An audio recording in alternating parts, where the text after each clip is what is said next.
Welcome to week 2. In week 1, we stepped back and examined how learners think and learn in the digital and AI era and why traditional schooling models no longer align with modern cognitive realities. This week, we move from diagnosis to design.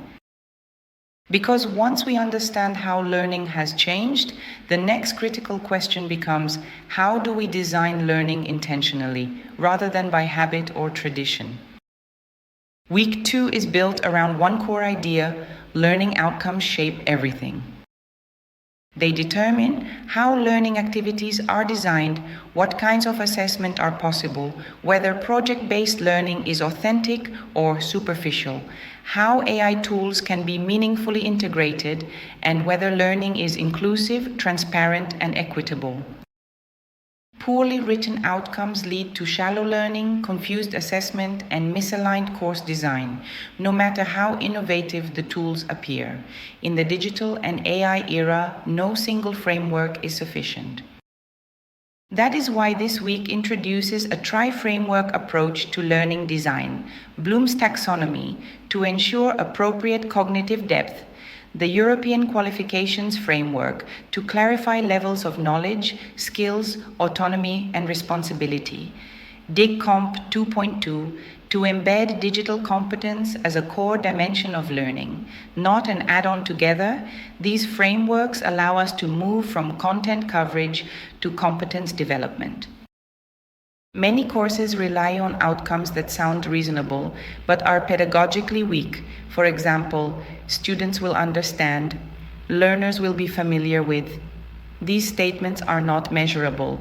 They do not support authentic assessment. They do not guide AI-supported design.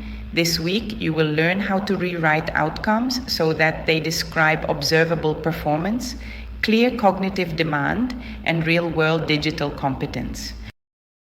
Your project-based learning task this week asks you to take outcomes from a course you already teach, critically evaluate them using Bloom, EQF, and DigComp, and redesign them into competency-based learning descriptors.